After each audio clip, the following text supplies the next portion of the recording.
Welcome to 5 Strategies for Managing Your Emotions. Well, who is this webinar for today? It's for leaders or managers who want to learn how to manage their emotional reactions to increase employee engagement, diffuse negative emotional reaction so you can basically resolve conflict. Maybe you want to improve your self control. Maybe it's important to reduce stress when all of a sudden you're confronted by people who've violated your expectations. Or maybe, you're kind of challenged in understanding the source of your own emotional reactions. And you want to remove and replace negative feelings and thinking. Well, in this session, you're going to learn how to recognize how the stories you tell increase the intensity of your feelings. You'll be able to discover the rationality behind others' behavior. You'll learn to visualize different outcome and lighten the load. So my promise to you today is that I'm going to provide you with some strategies for improving your emotional intelligence. And these strategies are not included in the real EQ training that you took online. So they're in addition to what you've already learned. So does this sound like you?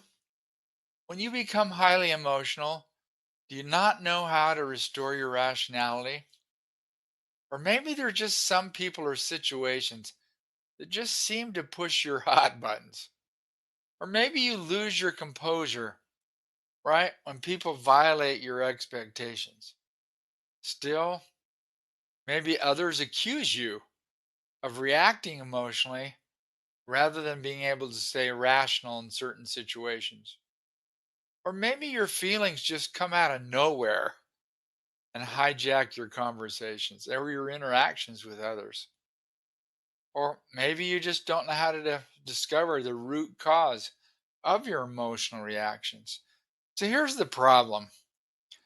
Most of us have not learned how to increase our emotional intelligence and take charge of our feelings. We've just never been taught that, or, it hasn't even been offered in school in any way, shape, or form. So, it's a challenge that I think everyone has because being human beings, we all have feelings. And it's not that feelings are bad. They just are. They tell us something about ourselves in a situation. And sometimes when they show up, we just don't know what to do about them. So here's what's going to happen. To become more emotionally intelligent, you've got to understand why you react emotionally in certain situations. And then you've got to gain the ability to restore your own rationality. You want the confidence to stay engaged with others when emotions begin to surface. And you want to understand how to manage, I said your feelings when it matters most, but obviously the feelings of others as well. Those are things that are important, I think, to all of us. So, just a little bit about me. My name is John Stoker. I'm the CEO and founder of DialogueWORKS. I'm also the author of Overcoming Fake Talk.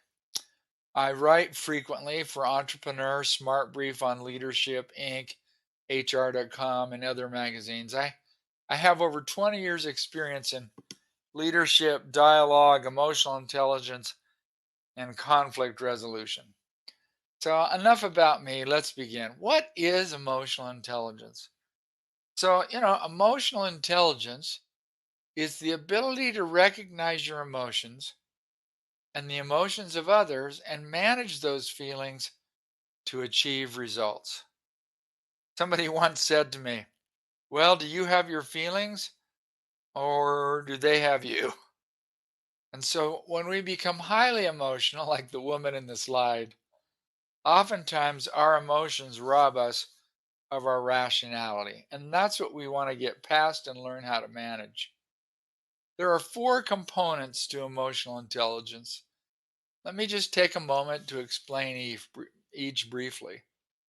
Personal awareness is about what's going on with us. So in this case, it would help us to understand what it is about me that causes me to become emotional in certain situations. Personal management is about skills. What skills could I learn to use that would help me to manage my feelings more effectively?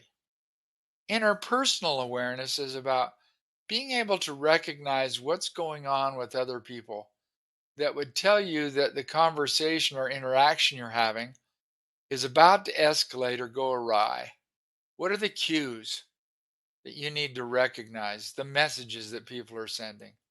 And finally, interpersonal management deals specifically again with skills that you could use to manage any interaction with another person that would help you to kind of maintain control of your feelings and help other people to manage theirs. So, why is EQ so important? A little history here. The assumption was years ago that people with a higher IQ would outperform those with a lower IQ most of the time. So, when they started to do research, they were shocked to find that people with higher IQ outperform people with lower IQ only 20% of the time. Like, what? And that people with a lower IQ outperform people with a higher IQ 70% of the time. Well, what was determining this? They discovered that a person's emotional intelligence was a huge factor in how people perform. In fact, EQ, emotional quotient, or if you want, emotional intelligence, accounts for 58% of performance in all jobs. Now, that makes sense because basically, if you're dealing with others, whether it's peer to peer or if you're a leader or a manager and you're dealing with other people, that's like almost 60% of the way you're doing your jobs and working together would be impacted by your ability to manage feelings. It was discovered that 90% of all high performers have high EQ.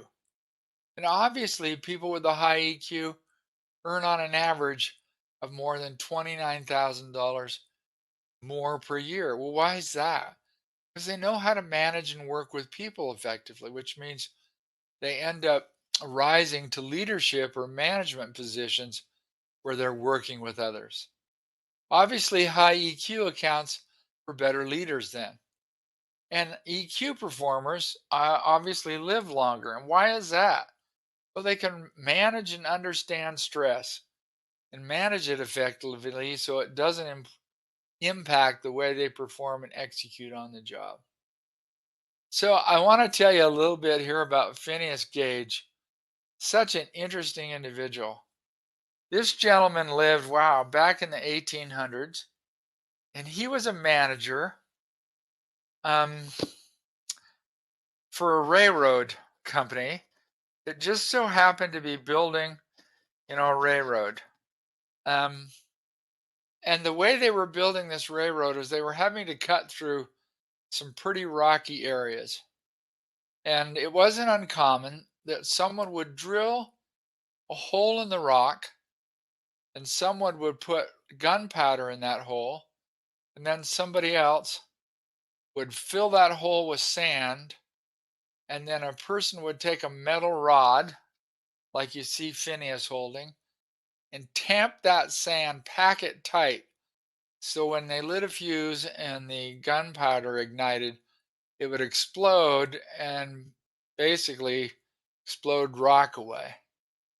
So it was late in the afternoon, and Phineas had this special tamping rod created by a blacksmith that weighed approximately, if I'm not mistaken, 13 pounds. It was 43 inches long. A hole had been drilled. They'd placed gunpowder in the hole, and they were distracted. A huge load of rock behind them tipped over, and Phineas, being distracted, turned to look at the load, and he didn't realize that his assistant, who was the one who put the sand in, was distracted as well. So when he refocused on what he was doing, and he used his rod to tamp the sand? There was no sand. So basically, poking into the hole with his rod caused it to spark, and the spark ignited the gunpowder and set off an explosion that drove that rod underneath his right eye out the top of his head. At first, he just kind of laid there and kind of didn't know what happened. The force of this explosion basically launched the rod through his head and forced it to land about 100 feet away. So this was huge. And what was interesting about it is that it scooped out the front of his brain. Um, Before this accident had occurred, he was known as very effective. He worked well with others. He really believed in taking care of his workers, and they loved him and were loyal to him. He was really one of the best workers, on the railroad. Afterwards, when he finally returned to work, when this was healed, he was short with them, used a lot of profanity. He just, he could think, but he just didn't seem to work and play very well with others. So here's kind of what happened. When that rod came up under here, it literally scooped out this whole front of his brain. Um, the reason that's important is this little organ right here, which is called your amygdala, is the source of all your emotional reactions. And when we become emotional, this part of our brain acts as a balance, if you will, between emotion and reason. All right, so when a person gets really angry or hot, they're not in this place in their brain, they're here. So without that, just having this, Phineas basically was just an emotional wreck. Things happened. He lost his ability to manage his own feelings, so he wore them on his shirt sleeve, was constantly exploding. When all of us become emotional, we become, and I guess we end up in this part of our brain, which is called the amygdala. When that happens, we lose our rationality. So the challenge for us when we become emotional is to basically temper this and understand where it kind of came from. So really, Phineas Gage is probably one of the most famous individuals, quite frankly, in neuroscience, because no one to that time, I think since, has never had that part of his brain removed and lived. He lost his job. He died about 11 years later, at about the age of 37, if I'm not mistaken. But an interesting case. So, I'm going to teach you 5 strategies for managing your emotions today. And the thing that's interesting about this topic, when we talk about managing emotions in our own family, we often refer to it as taking out the trash. Why do we refer to it that way? Because our emotions, which are really negative, often keep us from being successful and being able to move forward. That's why we got to learn some new skills for managing those emotions. So, what is taking out the trash? Look, we all have a number of experiences, assumptions, judgments, and emotions that fill us up. And by the way, that's why I chose this video. I love the fact that this person is likened to a container, and their emotions is like a glass that's filled. And what happens is we're always stuffing our feelings and not knowing how to deal with them, to empty the glass. Sometimes a person can do just one little thing, which is like throwing the pebble in the glass, and it overflows. Our emotion just kind of bursts out of nowhere and gets all over us and other people, and it basically derails our interactions. So the challenge then becomes to rid ourselves of this debris, this emotion, this stuff that builds up that may impact how we interact with others? Well, let's begin then. What's the first strategy? First strategy we refer to as finishing sentences. This skill allows you to surface the feelings that are often hidden behind your emotions.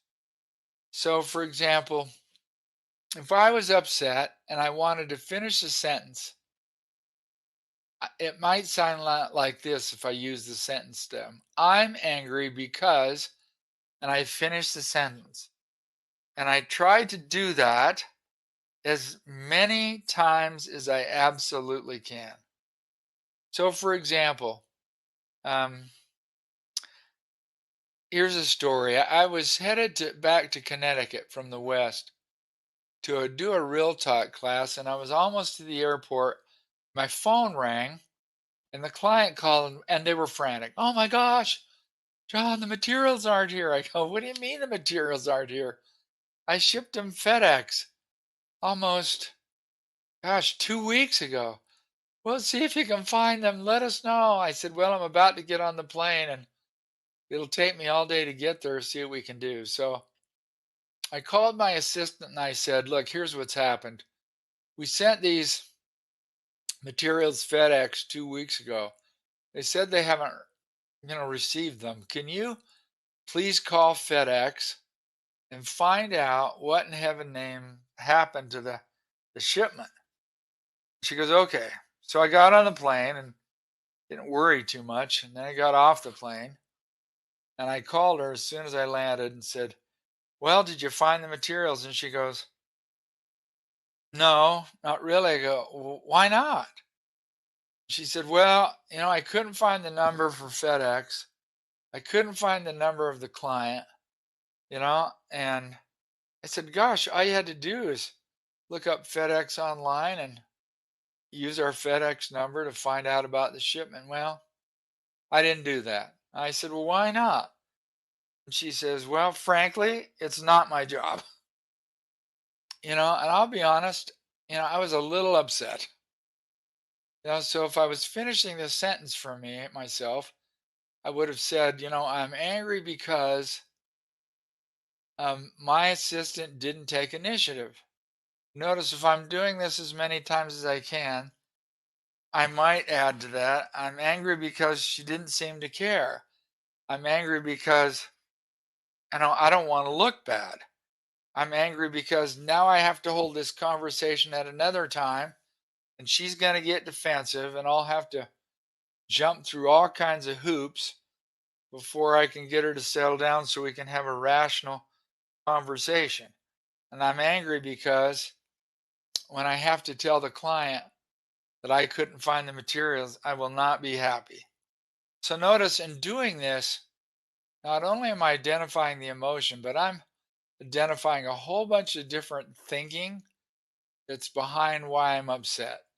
I'm not going to satisfy the client. I'm not going to look bad. I don't have materials for tomorrow. What am I going to do? So, I was kind of frustrated and started talking to the taxi driver who was driving me up to Greenwich, Connecticut. And he said to me, well, I used to be a VP for Pitney Bowes. If you can provide me some kind of a zip code or any kind of documentation about where you sent this, I can probably tell you where it is. So I searched through my bag, and sure enough, I found an email from the client, gave him the zip code, and he said, oh, they gave you the wrong zip code. That's in another city just about, 8 miles away. So you should be able to call up the FedEx office there tomorrow, find out the materials are there, and see if you can get them over to the site or send a runner and somebody to kind of go pick them up. So I was relieved, to be honest. But it's so interesting how our thinking literally drives the way that we're feeling. And so managing your feelings in this way, finishing sentences allows you to discover the thinking that's driving your feelings. And the thing that's powerful about this is that once you recognize what your thinking is and you change your thinking, it will lessen the impact of the feelings that you're having. Let's talk about strategy two, what we call remove and replace. This is a really interesting strategy. And I don't know about you, but oftentimes when I don't perform the way I think I need to or should have, I'll make negative or even disparaging remarks about myself. So recently I did something and I found myself saying, geez, John, you are so stupid. When this happens, what you really want to do is what we call negative thought detection, positive thought selection. So recently it was late at night and I was just nodding off and my phone rang and I picked it up and it was my son. I said, "Gosh, what's up?" He said, "You know what? I can't believe it, but I locked my keys in the car. Can you come get me? I'm at the local 7-Eleven." I go, "Sure." So I got up and I got there and we opened his car. He just saying, "Gosh, I can't believe, I did something so dumb, man. Sometimes I do the stupidest things." And I said, "Stop." Because, "What do you mean stop?" I said, "Quit saying that." And he goes, "Well, why?" And I said, "Well, when you start talking negatively, and your brain hears that, and it basically starts acting in ways that it isn't exactly to your benefit." So I taught him right there on the spot that when you can identify your negative thought, right? Negative thought detection, positive thought selection, you can get rid of that negative thought by saying to yourself 3 times out loud, remove, remove, remove, and then replace that negative statement with a positive statement. And he said, "Well, well, what do you mean by that?" And I said, "Well, how about if you said, after you said all the removes, remove, remove, remove, you said, 'Gosh, my mistake is the first step to an improved outcome. I am conscious and aware in every situation.'" And he laughed, and I said, "Give it a try. Let's see what happens." So he did it. And we were laughing about it. But I said, it's interesting. If you'll just notice the thought, then you can replace it with a positive one, which will allow your brain to continue to function. And you already learned in the finishing sentences segment that when we think negatively, it increases the likelihood you're going to produce negative emotions. So identifying that negative thought, removing it, and selecting a different thought which has a more positive impact, it'll positively impact your feelings. So when you make a positive statement, it shifts the negative emotion to a more positive feeling. And that's exactly what you want to do. What's the thought? Remove, remove, remove. Come up with an objective or a more positive statement, which is exactly what you want to do. Let's talk strategy three. Strategy three is about recognizing and retelling your story. So, look, everyone's got a story. So, it's about you saying to yourself, right, what's your story? So, your story is a recitation of events that occur from your perspective. Your story usually gives you the benefit of the doubt and it paints others or the situation you find yourself in a negative light. What's interesting is that the story you tell creates drama that intensifies the feelings that you're having. So let me give you an example. I often coach people, and I had a coachee who called me one day very, very frustrated. And she said, "Can I just take a moment of your time?" And I go, "Sure, what's up?" She goes, "Well, my manager is micromanaging me." And I go, what's he doing? He gives me an assignment, and an hour later, he comes in and throws something on my desk. And he says, "Here, use this." In other words, what he's done is he's basically done the work he gave me to do. And he does it repeatedly. He's always sticking his head, in the room. He'll walk by, maybe 4 or 5 times a day. I kind of think that maybe he doesn't trust me to do the work that I need to do. Now, what's so interesting about this is she called me every day for the next 4 days, complaining about the same thing. And I kept encouraging her, I got to have a conversation. Um, and she goes, yeah, but she would call and tell the same story. But each time she told it, the feelings got more intense. Now, this is what we call the intensity cycle. And those of you who know me know that I was a whitewater guide in Grand Canyon when I was younger for 13 years. This kind of represents a wave and a rapid.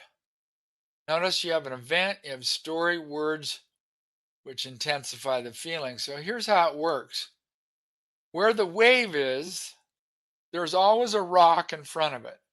So in this case, making this application, the event is the rock. Of course, what do? We tell a story like my coachee was telling to me. What happens is as we tell the story with words, our brain hears us tell that story with those words, and those words end up intensifying the feelings that we're having. Now, the reason this is like a rapid is when water runs over a rock right here, it picks up speed to the point when it gets to the bottom, it's really moving fast, much faster than the water in front of it. So that fast water pushes this slower water up over on top and creates a wave. This is called a hydraulic. Well, the same thing happens. Something happens, people start talking about it, they tell the story. The telling of it ends up intensifying it, almost to the point that that intensity obscures our rationality. So in the case of my coachee, by the fourth day she's calling me and telling me the same story over again, she's almost yelling at me. And I had to say, hey, can we take a breath here? Let's start to talk a little bit more quietly about it. And she caught herself, and we had to do that. But man, when we get caught up in this intensity, it just kind of derails our rationality. So here's the strategy for recognizing a retelling. First off, you got to ask yourself, what is my story? And then you ask, what part am I missing or not telling? Or if you want, you could ask, what do I not know? And so my coach even said to me, well, what do you mean by that? I said, do you know if this is how your manager supports everyone? She's a little shocked and she goes, well, no. You think that maybe he checks on other people in the same way? Do you think maybe he's under some kind of deadline for the work that you're supposed to be doing and so he's nervous and that's why he keeps sticking his head in? Or maybe he does question whether you can do the work. But do you know? And she had to admit that she did not know. So I told her, you need to go have the conversation. So I coached her to do that. But notice, just asking those questions focuses your thinking to basically identify the story that you're telling and what part you might be telling. And even if you find yourself switching the story to a more positive, like, maybe he's really concerned, that he's there to support you, he wants to help you, or a more complete story. Maybe there's a reason behind why he's doing what he's doing that you don't understand. It will shift your emotional response in the situation. It's so interesting to me how often people get so caught up in the intensity of their story that the rationality that's absent keeps them from seeing the obvious. Let me give you an example. In another life, I was an attorney, and I had a woman who came in and asked me if she could talk to me about a divorce. I often met with people as an attorney, um, free the first time, and we spent quite a bit of time talking. And she said, "Well, let me think about it," and she left. She was gone for about a week, and she called me again and she said, "Could I come in again?" I said, "Sure." She goes, "I'm happy to pay." I said, "That's all right. Let's just take 30 minutes and you can tell me what you're thinking." So she came in and she was just really frustrated. And I could see the frustration and the like. And I finally said to her, "You know what? Can I ask you a very personal question?" And she goes, "Yeah." "What?" I said, "I know you're struggling with this decision, but I want to know how much pain is enough." She said, "Well, what do you mean?" And I said, "Go over there and stand in front of that mirror that's on my wall." And she did. And I go, "Don't tell me that bruise you got on your eye, you got because you ran into a door. And I noticed there's some bruising around your neck and even on your arms. I don't know how those got there, but I want to know how much pain is enough." And she goes, "Well, what do you mean?" I said, "I don't know what's happening, but what's it going to take? Is it going to take, getting a broken arm? Is it going to take one of your children get hurt? I mean, something's happening and you're ignoring it. I don't know how long it's been going on, but how much pain are you willing to subject yourself to before you make a change?" And she started to cry. I just said, "Have a great day. Let me know what you decide to do." So notice I asked questions in a way to get her thinking. What was interesting to me is before she left, I said, "Can I ask another question?" She said, "Sure." And I said, "Can I ask you why you're staying, or you've been staying with this person?" And this is what she said: "Well, the devil I know is better than the devil I don't." I was shocked by the comment because I said, "Notice you're thinking that all partners are potentially devils, and you're afraid to give up one partner for fear that your next partner will be a devil as well." I said, "Why don't you switch your thinking to, you know what? I have an absolute right to be in a relationship with somebody who's caring, loving, and respectful. If that's what you want and that's what you believe you can have and you focus on that, then that's what you get. But just staying for fear that whoever you choose next will be worse, you have to realize your story and that it is not working." So notice this strategy is huge for recognizing the story, basically telling a different story, or even completing the story objectively, breaks the intensity cycle, diffuses your own emotion, or like I did by asking her questions that forced her to think about her story, diffused her emotion as she was thinking about it, and asked her to share with me the rest of the story. This skill really forces people to look at all the facts and to create increased objectivity. Okay. Let's talk strategy 4: uncover others' rationality. This is a tough one. And the reason is that sometimes our expectations get violated. We think we've been clear. We thought we've established expectations, and people perform, and our expectations aren't met.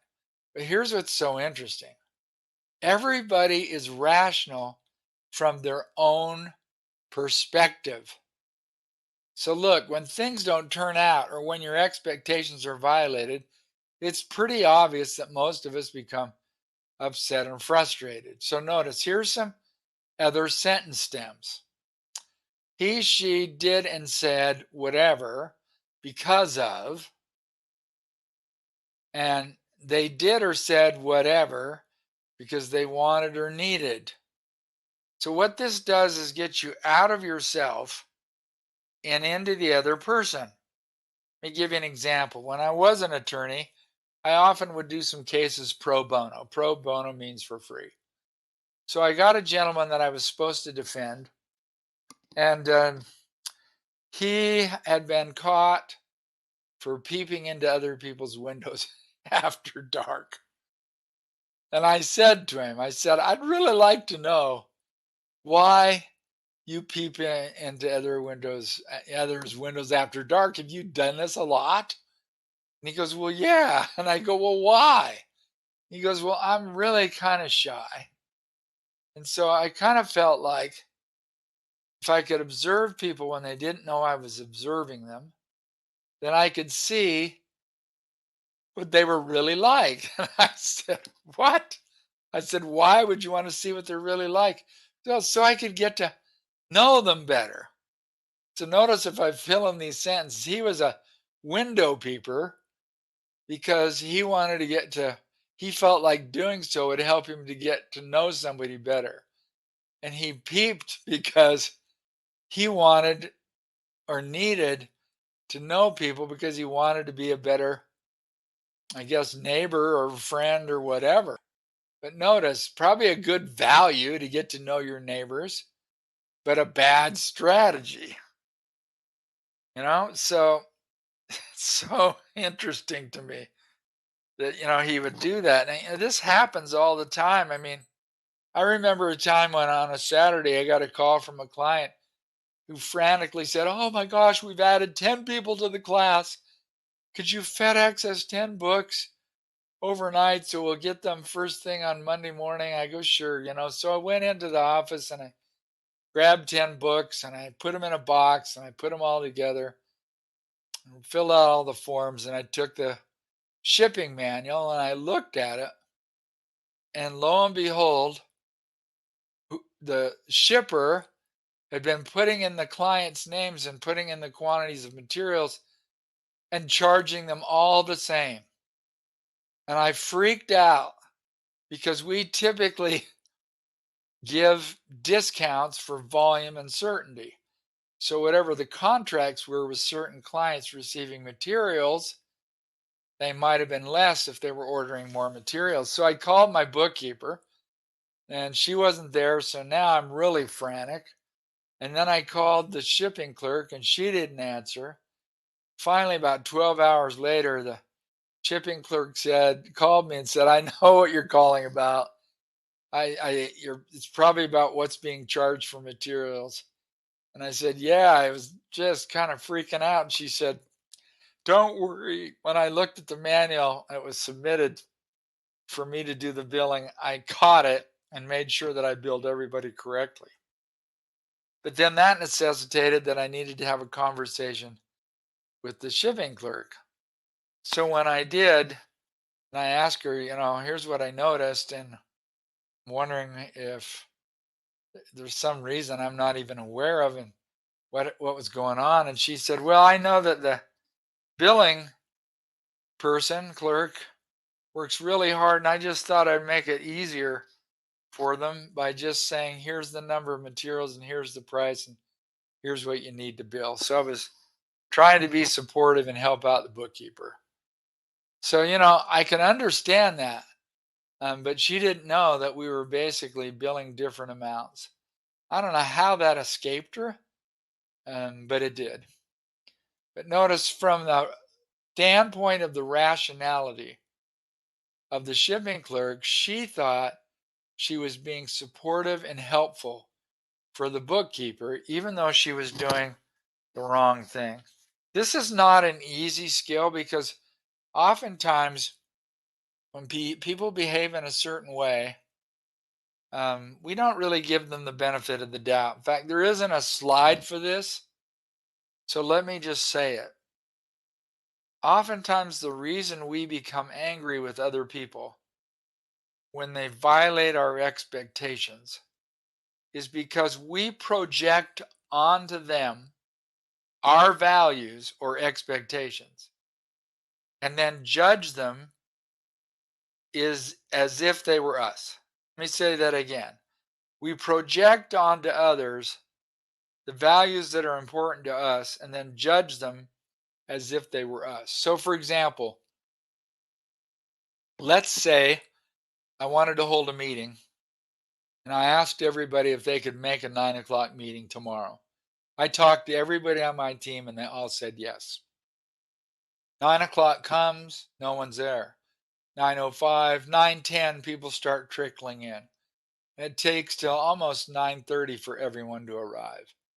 Well, notice I probably have a value for being on time and being committed to what you say you'll do. And I project that onto everyone else. What do? I talk to them the day before, I ask them if they can be there at 9. They say they can.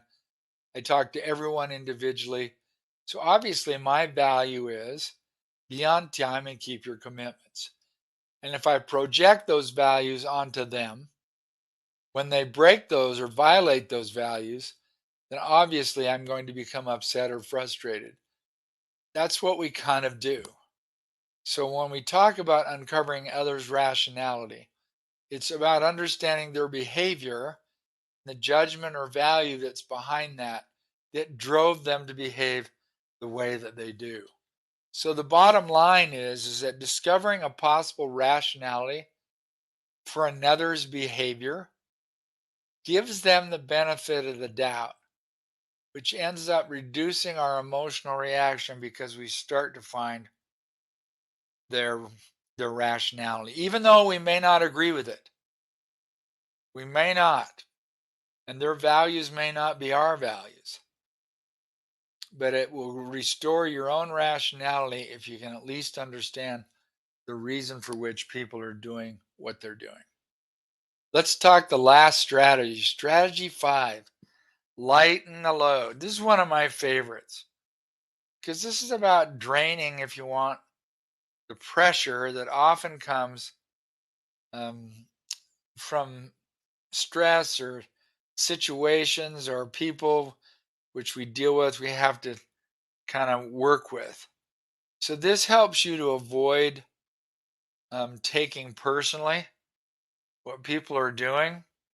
And it also helps to remind you that um, other people's emotions says more about them than it does about you. So what do? If you don't find a way to release your own emotions that fill you up, it's going to impact the way you interact.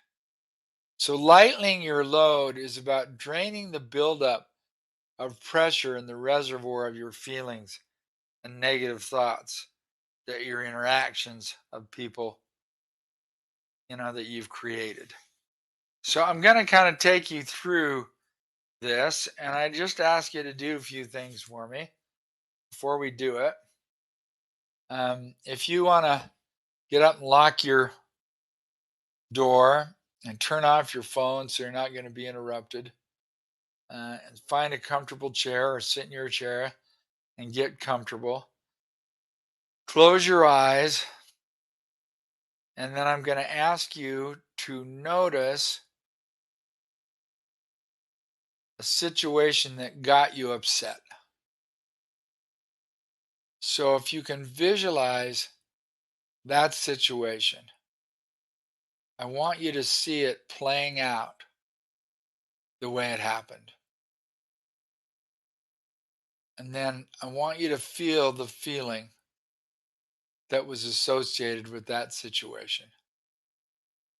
So see it, feel it, watch it happening.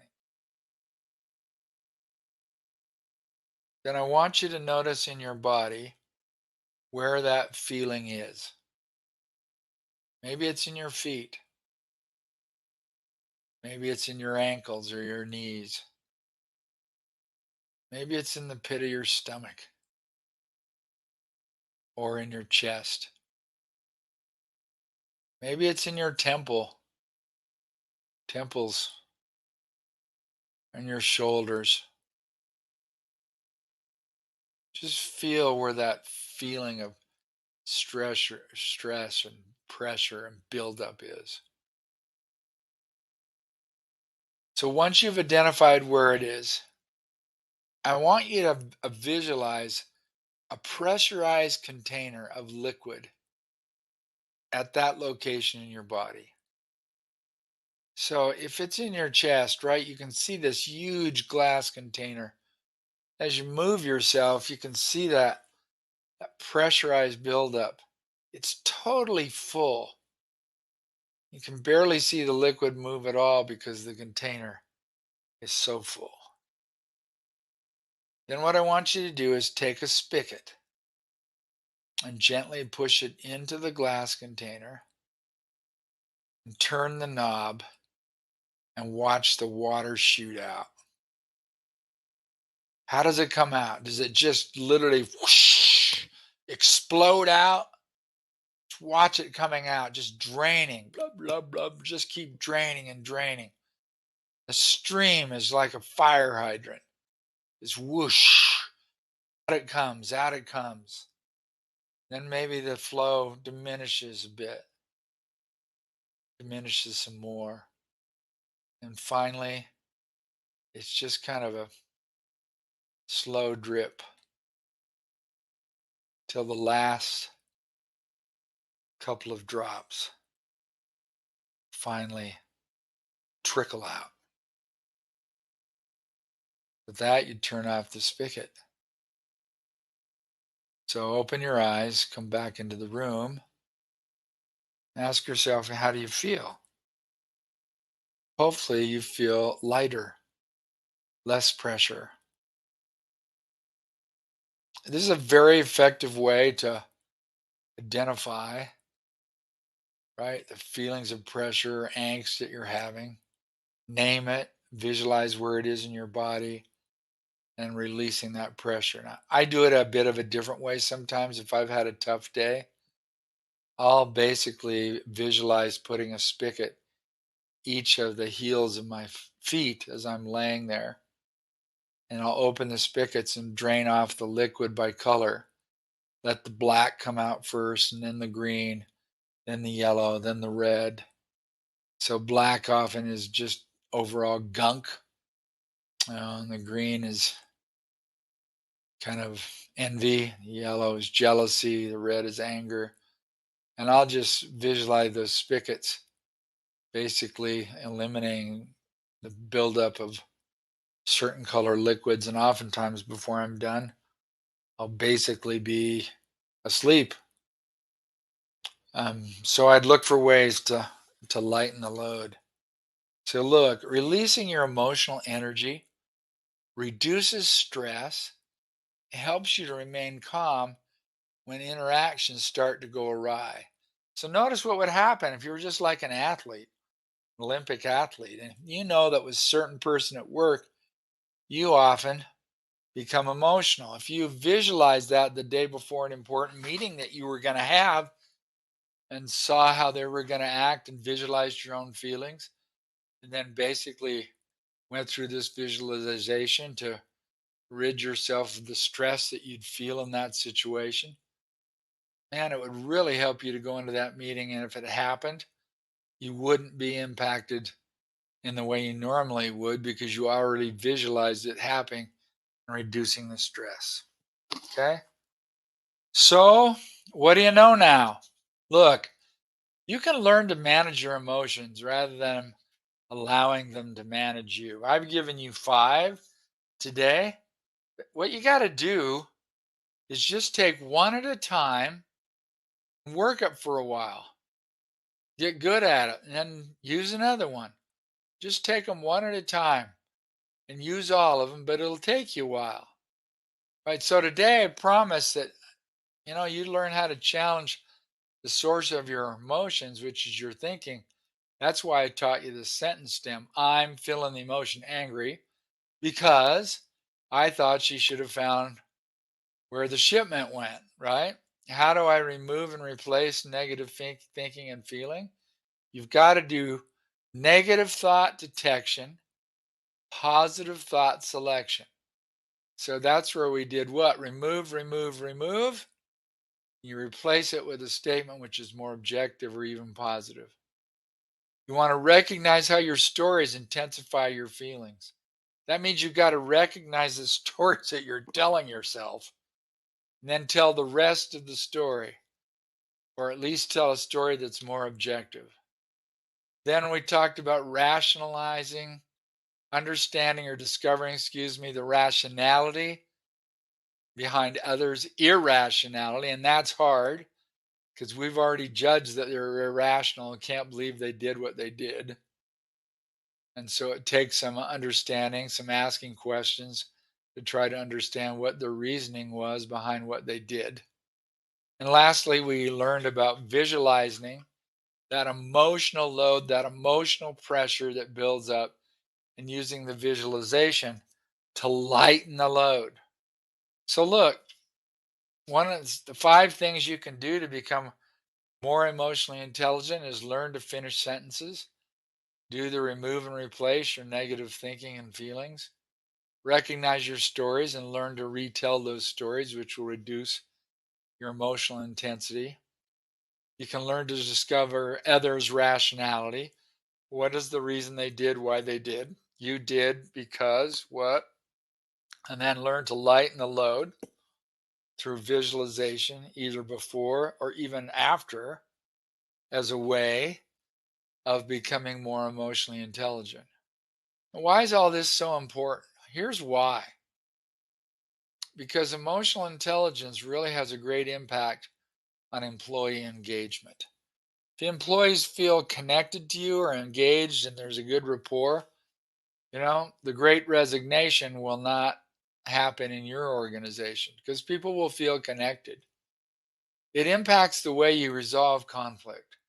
And most of the time, when conflict arises, particularly when you're trying to come up with a positive solution, what literally gets in the way, to be honest, is people's emotions. They can't get past the emotion to resolve conflict. Man, is there a lot of stress going on today? Absolutely, there is. So, learning how to reduce your own stress and learning to look at it more objectively is a great skill that you need to basically develop to improve the way you react with others. You want to gain control of your negative feelings and understand what's behind them. You want to learn to diffuse defensiveness in others and actually become a master meeting manager or even a master communicator. Those are just a few of the things that emotional intelligence can help you with. Here's some interesting statistics I found recently doing some research for a new book. 85% of employees are unsatisfied with the quality of communication in the workplace. That study was done by a group called Moz. Think about that. What could clear communication really impact in the way you do your work together? How could it benefit your culture? How could it benefit the respect and rapport that people feel one for another? Not to mention the productivity in terms of where it is and what it could be improved to. Or this one, 86% of employees and executives cite ineffective communication for workplace failures. That company, Clear Company HRM, a human resource company, um, very interesting statistic. You got to wonder how that impacts bottom line results, not to mention how people feel about one another in the company. So, really, Q empowers you to do all what we've just said. It really, emotional intelligence is intended to help you communicate more clearly and openly to improve execution so you can learn to manage your strong emotions and reach resolution with conflict. How is it if you have people that really empathize with you and want to understand kind of challenging situations that you're finding yourself in and how they can support you? Being emotionally intelligent can obviously accelerate productivity and motivation. It's a great way to reduce anxiety and stress, particularly around things are changing so quickly. It improves collaboration, the way people work together and how they make decisions. Helps to build a culture of optimism for opportunity. and enhance your social skills to influence trust and respect. Just want you to know that taking the time to practice each of these skills will improve your emotional intelligence. Doing so will pay great dividends, not only to you personally, but in terms of your professional career and how you interact and manage others. I know they work because I've implemented them myself. I would encourage you, just like I said, to take one at a time and get after it and make it happen. And if it does, you will improve your emotional intelligence for better results. Thanks for listening today. Have a great day.